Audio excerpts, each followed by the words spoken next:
ย่านหนึ่งได้พี่น้อยเนาะย่านชาวบ้านเพิ่นมาอยู่หากินหรือซับท่อบ่แม่น ซับ เนาะ ยันมันน้ำมันไหลแห้งโมงมันขึ้น โมงมันคือมันถ้าเธอว่ามันมีเตอร์จะอยู่ใกล้เฮือนเจ้าเป็นบ่ถ้าว่าเขาซับแตกอยู่นี้เจ้าก็บ่ได้เสียน้ำเสียเงินเพราะว่ามันยังบ่ผ่านมิเตอร์มันต้องไล่ผ่านมิเตอร์ก่อนมิเตอร์มันปิ่นบ่โมเมนโมงเด้อเด้อจังหน่อยได้ตัดผมอีกได้นี่ให้ทางลุงจันทร์ตัดให้เพิ่นอีกได้นี่นะอันนี้ตัดได้พอแล้วนำสิขึ้นเฮือนใหม่เลยเนาะตัดออกเลยนึงพี่น้อยเนาะเปิดคลิปเปิดภาพมาบัดนี้ก็อยู่บ้าน2เฮือนซานของน้องกระเจียงทางบ่เสียงเพิ่นเอาน้ำเอาในมาเตรียมไว้ขึ้นบ้านใหม่ใส่หญ้างามพี่น้อยเนาะเอาน้องเพิ่นต้องนำหาตามคุมดินนี่แหละเดี๋ยวเนาะ โอ้อยู่ทางนั้นโอ้ไหวลี่เนาะอื่นแล้วเราอะเนาะเอาทาง FC ปลุงเพิ่นก็บอกว่าให้เฝ้าไปบอกพอตู้ขอโทษขออภัยไปเลยเนาะขอตามไปยายหรือว่าขอตามไปเฒ่าของน้องอาเจียงเนาะกะเกียมบางเทื่อบางทีเพิ่นมีเป็ดมีไก่ได้เตรียมซอยว่าซั่นซะโอ้เอาแบบรอดทางไม้หรือบ่ดิคือบ่ตัดทิ่มนี่ต้นมันใหญ่เพิ่นย่านเพิ่นหายเนาะโอ้ยเนาะสบายดีทางแม่ลูกอ่อนเนาะทางน้องห้างกินข้าวหรือบ่ล่ะกินแล้วได้ยังกินข้าวได้ยังกินข้าวกินโดดใจจังเลยนะนี่บ่เข้าใจแล้วข่อย เอาเนาะ แจ้วอ๋อกินแจ่วค่อยๆขุดไปเด้อเนาะเนาะสบายดีทางน้องอาเจียงปลาโตฮอดดินแก่นอีกเลยมาบัดได้พอดแต่ดินแก่นปลาลูก FC เพิ่นบ่ต้องขุดเลิกก็ได้เพิ่นว่าเนาะเผื่อไว้นี่แหละเผื่อเพิ่นมาหาขุดกี่ดอกกี่หล่อเนาะสะบานสะซอกเพิ่นซับปกกระทอแตกเอาอีกแล้วยากอีกแล้วเนาะเป็นอะไรละแกโดยเมื่อยละแกเนาะเอา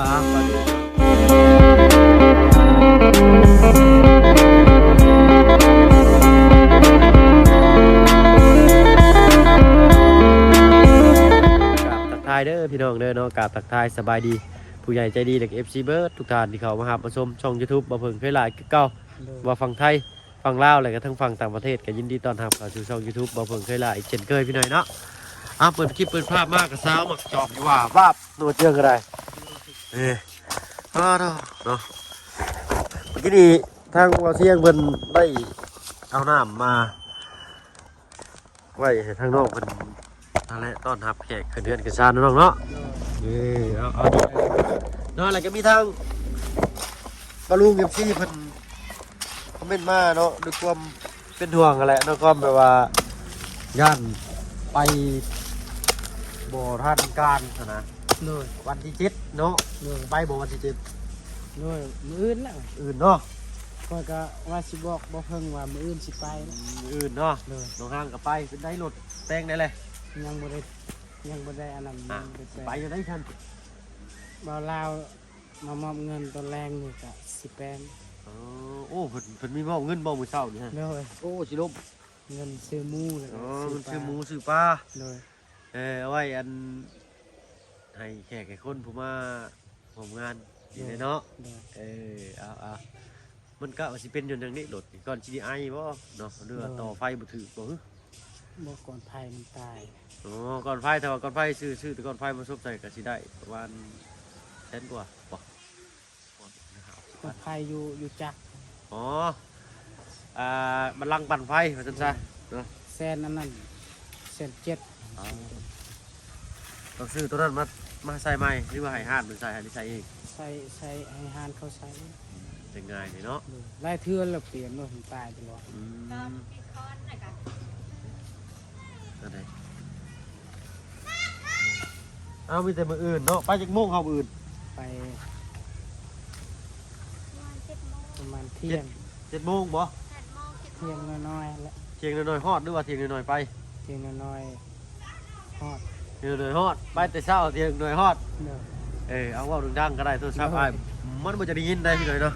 ชำนี่ไปแล้วแบบเมื่อทีมงานของบาเซียงมาเลยครับไปให้ถึงหน้าเลยครับไปได้สิไปนำเนาะ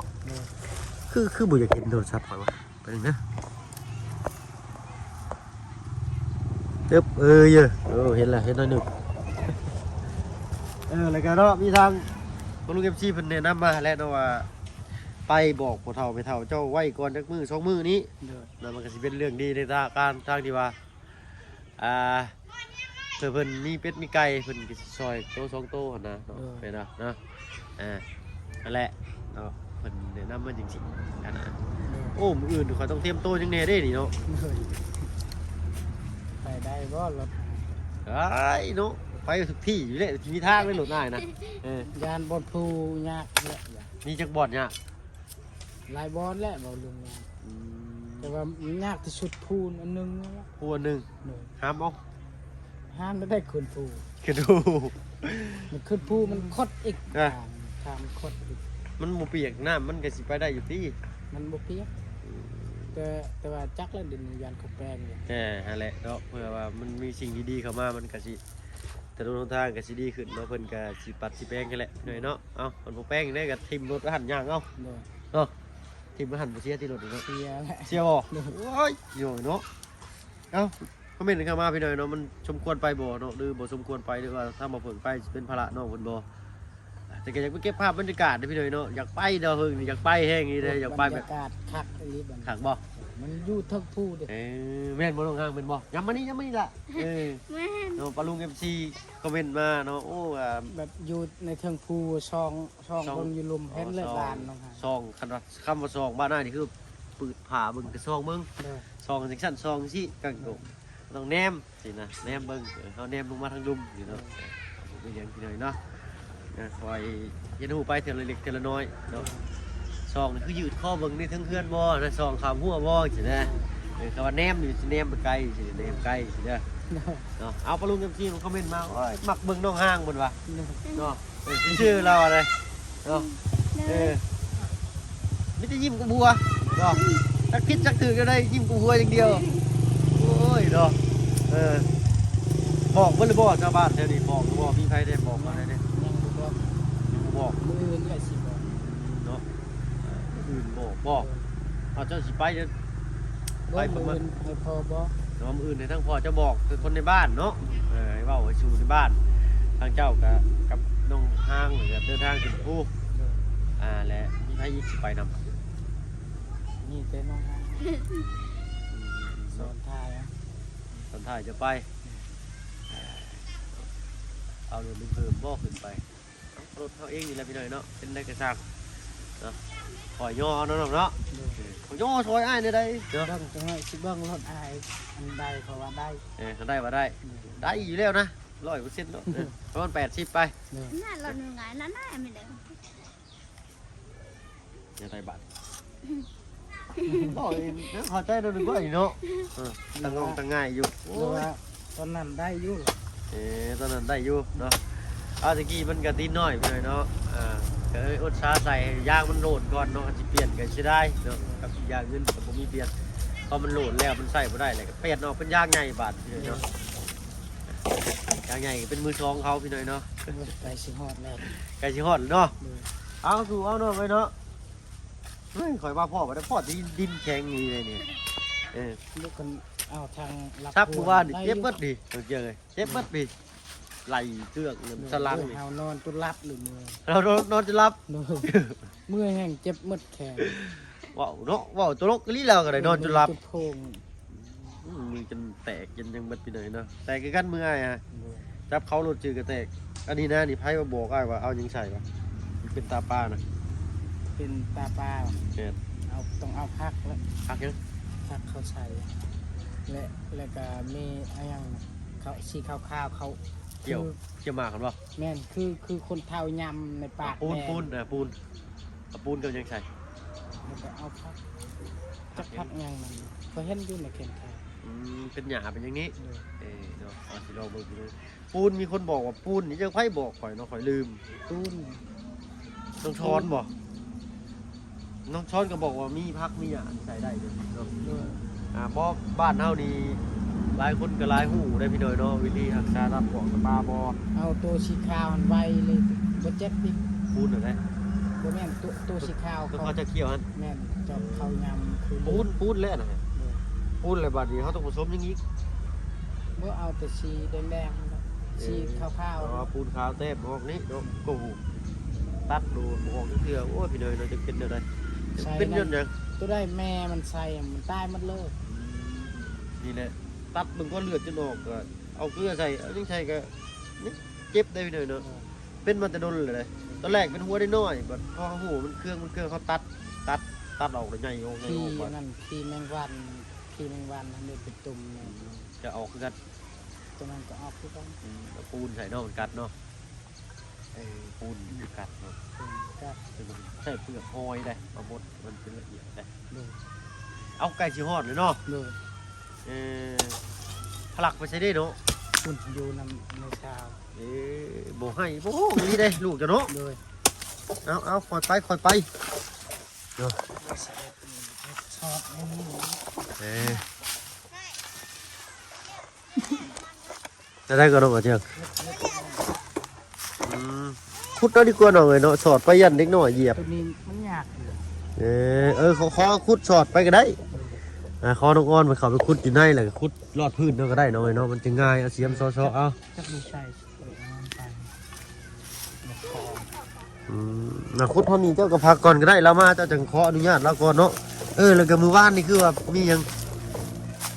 เจ้าของกี่ดอกกี่ดินเป็นยังกับว่าสีแดงยังก็ ดินบ่ แม่นเรื่องดินมือว่านเป็นยังอยู่พอ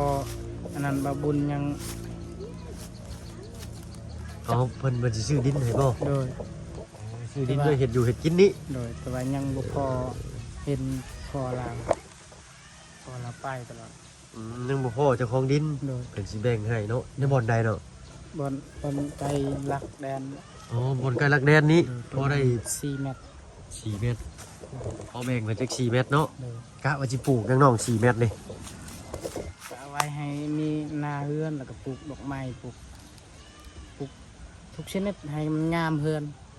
ปลูกทุกอย่างที่กินได้เนาะ โดย เลือกกินกับขาย โดย ขายบ่เบิดแจกเนาะ โดย เดี๋ยวนั้นได้ทางบ้านหน่อยเนาะคันว่ามีผู้แบ่งปันมาให้แล้วกินบ่เบิดแจกก็ได้ โดย เนาะต้องแบ่งปันเด้อเจ้าก็เด้อ โดย กินบ่เบิดขายข้าวนั่นเลยแจกบ้านนี่ปึ๊บเอาซอยกันเบิ่งได้ด้ามจกไปถึงคือชานหัวต้อง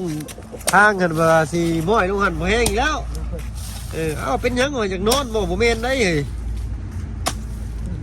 เอาละสำนักคุดเลิกฉะนั้นพอเลยน้องเนาะย่านหนึ่งนะพี่น้อยเนาะย่านชาวบ้านเพิ่นมาหาอยู่หากินหรือซับท่อบ่แม่นจั ซั ง บ ดอก ยันมันน้ำมันไหลแห้งโมกมันขึ้น โมงมันขึ้นบ่แม่นถ้าว่าจันเพิ่นซับท่อแตกแล้วน้ำมันไหลแล้วมันก็เสียน้ำไปซื้อโมอา แต่ว่าเฮาบ่เสียเงินเนาะ มิเตอร์ครับมันแตกกี่ที่มันบ่เป็นหยังเอามิเตอร์จะอยู่ทางนั้น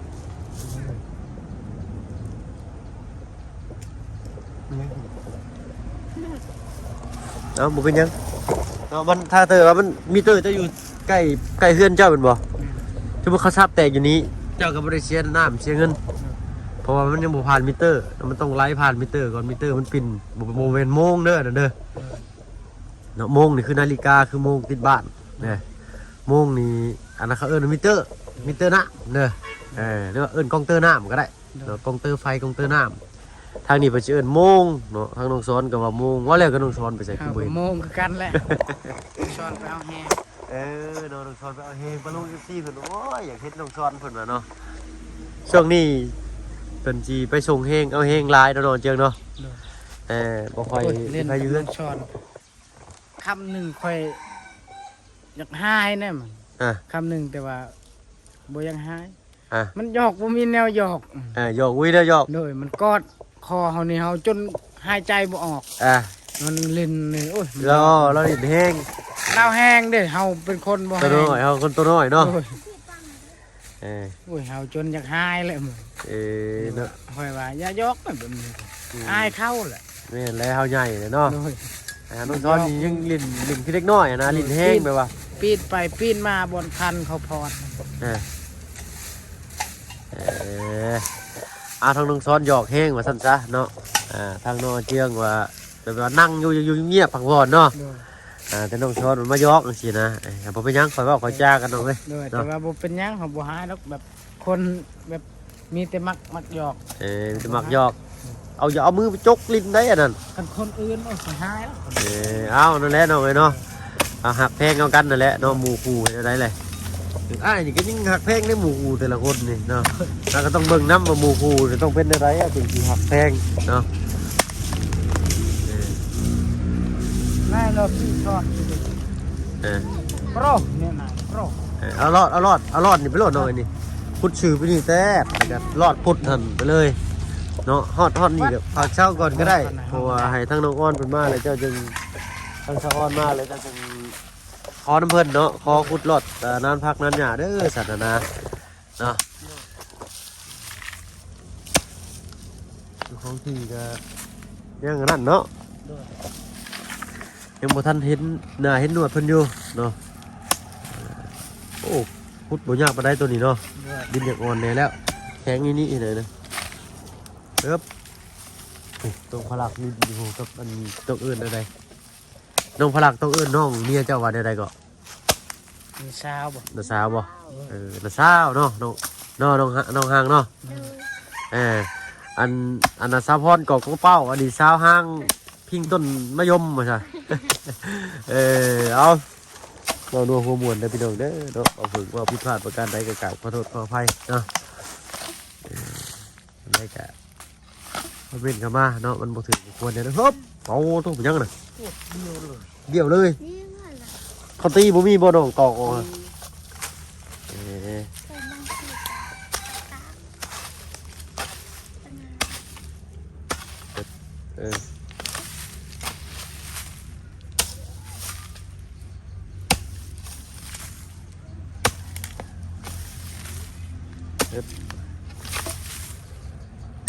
อึ๊บเยอะ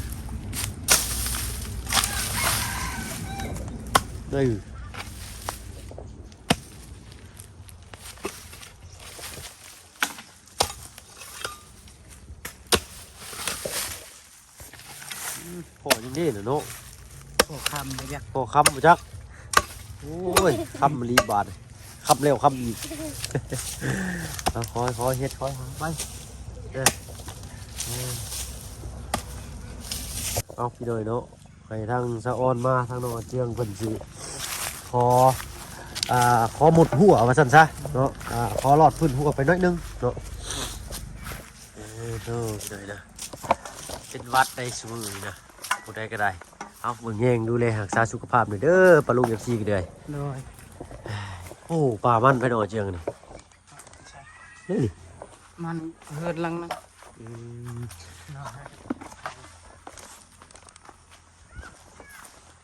ไอ้อยากเลิกนอนนี่เนาะใส่อุ่นพลักน้อยโอ้ยพลักเอ้ยใช่ไปอันนอกจากเจียงสิไปเอากำลังใจจากพลักก็หายเมื่อยเลยแหละพี่หน่อยเนาะ อ้าวสุดรอใช่แล้วเฮ้ยสบายดีล่ะ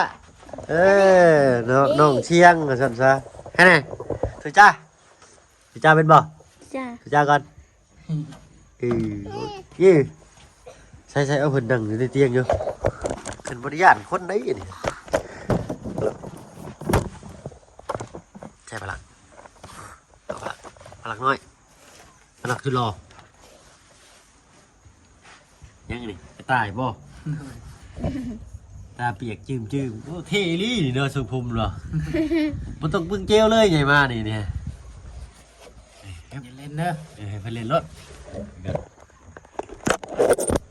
ใส่ตาจืมเลยลูกฮะตาจืมเลยนี่เนาะช่างถือนี่ฮะบาดเบิดปลาลูก FC คอมเมนต์โอ้ยอยากเห็นพลักเด้เพิ่นว่าจำได้ก็นี่เขาจำได้ใช่เขาจำได้ใช่มือมาขี้อยู่เนาะจนเตื่อยแล้วเนาะขี้ก็โดยขี้แล้วนกขากรีใดเงาขังชับเนาะคือขี้กันเตียงนี่แหละคือกันเลยตาเปียกไปยีดอยู่ฮักกะลากหนามากินเหนียวเนาะให้เพิ่นเล่นเลยจะหน่อยได้ตัดผมอีกได้นี่ให้ทางลุงจันทร์ตัดในเพิ่นอีกได้นี่นะอันนี้ตัดในพอแล้วน้ำสิขึ้นเทือนใหม่เลยเนาะตัดออกเลยหนึ่งลองทรงต่ำ พลักกินข้าวกันยังมื้อนี่พลักกินข้าวแล้ว ซีน นี่คนน้อยให้กินชิ้นแห้งผู้ใหญ่กินจ้ำเตียวก็พอแล้วผู้ใหญ่ฮะ เอาเนาะเออ รักเอ้ย รักไผเอิ้นนะ นี่รัก โอ้ไผเอิ้นนะ มันกระตอบเลยดิ รักเอ้ยรักอ้ายน่า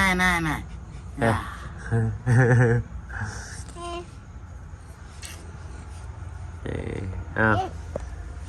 ใหญ่มากจับกล้องถ่ายเป็นอินฟูเลยเด้อเราเป็นครีเอเตอร์ปีนภูปีนเขาเด้อลูกเก็บเกี่ยวบรรยากาศให้ปลุง FC ได้เบิ่งซะเนาะออกท่องเที่ยวเดินลาวเฮาก็ง่ายเงือบได้หั่น เอาเฮ็ดเอาเนาะก็คือสิได้เวลาสมมาพระควรถ้าบ่เบิ่งก็สิขอตัวลำลาแล้วพี่น้องเนาะพบกันคลิปหน้ามื้ออื่นเนาะเป็นว่าสิได้เดินทางขึ้นน้ำนองกันเจียงบ่หรือใดๆก็เราลุ้นเบิ่งพี่น้องเนาะคอมเมนต์มาปะถิ่นไว้เนาะถ้าบ่เบิ่งอ่านคอมเมนต์เด้อพี่น้องเด้อเนาะพอสิสมมาพระควรไปหรือบ่หรือว่ายันว่าไปเดี๋ยวจะมันยากทางน้องเพิ่นหรือว่าไปมันไปได้ง่ายอะนะเอาจังได๋ก็สิไปเด้อโอ้ยไปเนาะ ยากก็ไปยังไงก็ไปนะวิทย์อยู่ดอกเนาะเพราะว่ายางมันใหญ่เกินแล้วเนาะไปคลิปนี้ลาแล้วไปเลยเนาะผมพรคลิปหน้าเด้อเนาะไป สบายดี เจ้าสบายดีเลยใช้แขวจะเก็บเลยเอาไปเลยเนาะอะไรคลิปนี้ถ้าผมเพิ่งขอตัวรับลาแล้วไปเลยเนาะอยู่ดีมีเฮงเบิร์ดสุขคนที่เข้ามาหามาชมช่อง YouTube บอกเพิ่งให้ไลค์ขึ้นเก่าเนาะสำหรับคลิปนี้ไปแล้วไปเลยเนาะสบายดีเจ้า